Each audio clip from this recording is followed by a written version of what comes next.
Now, would you buy a car that drove itself? Or maybe, you'd like to see lorries looking after themselves without anybody behind the wheel. Many people are not keen on the idea of driverless vehicles, citing malfunction as the biggest fear. But those behind them think, well, actually, they could be a darn sight safer than what we have now, which is often human malfunction. Something goes wrong with us. We're not concentrating or whatever it may be. They could be here sooner rather than later as the government tests driverless cars on UK motorways from next year.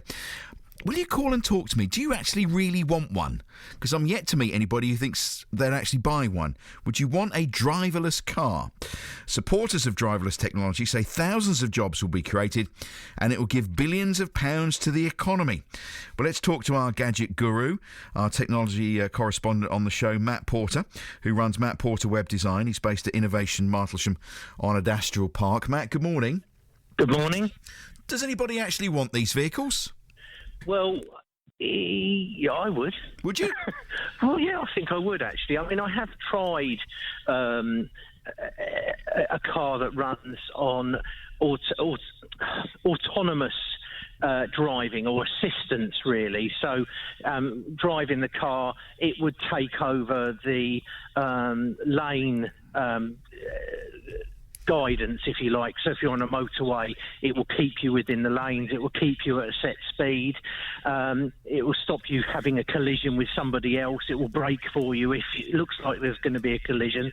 So that's kind of like the first step, but it's quite a large step to completely autonomous where you have driverless. So, I don't know whether that will be for a few years yet, but I think you have them in some of the airports, don't you, where you jump into a little pod and it will take you to your destination. But I certainly would, yeah. I've seen the technology myself and I sort of trust it. I think the issue is that, well, I trust it more than a human being because a computer doesn't get distracted by children yelling and shouting in the car or by something happening in the car that's going on or stuff like that. So it's not distracted. It has one job to do, which is to stop you crashing into somebody. What if a fuse blows or something? You've had it.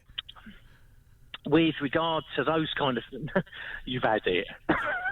With regard to those kind of things, Mark, they have a set of fail safes. What happens if you have a heart attack behind the wheel? That kind of thing. So it will have a set of fail safes that if something fails working, then I think in regard to like the Tesla, for instance, that I drove, if you take your hands off the wheel and it starts warning you to put your hands on the wheel again and you ignore it, after a certain number of seconds, it will just simply pull up and stop where it is and not go anywhere. So there's fail-safes there. I guess nothing is 100%, but arguably it could be safer than a human being because it doesn't have the inbuilt distractions and things like that we have. There's also this technology of what's called truck platooning. So there'd be a load of trucks all in a convoy. It's bad enough trying to overtake lorries now, let alone a load of driverless ones. Yes, I actually watched a documentary about something similar to that because when we're driving on the motorway or when traffic is on motorways, it's generally, let's say, 3 or 4 cars. Well, it should be 3 or 4 cars apart.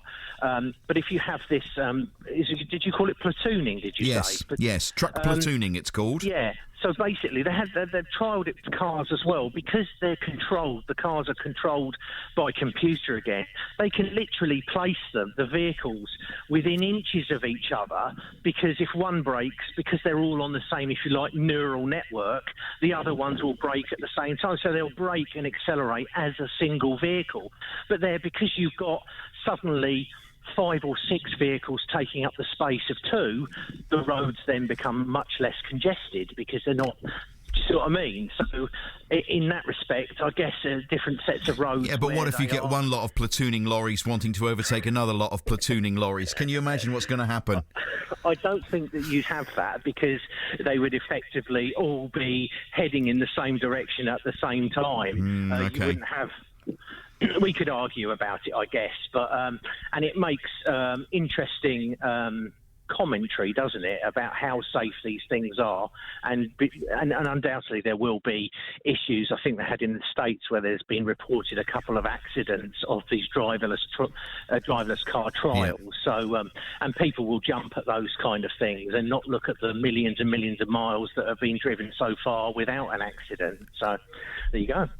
OK, Matt, thank you very much. Love to hear from you as well on this one. That's Matt Porter. He's a fan. He's the one. Matt Porter, Web Design and Innovation. Matt Porter, Web Design at Innovation Martlesham at Astral Park is where you find him. He's our gadget guru on the show. So would you want a driverless car or a driverless lorry? Is that the way forward, or do you just like to sort of think, no, I want to be behind the wheel?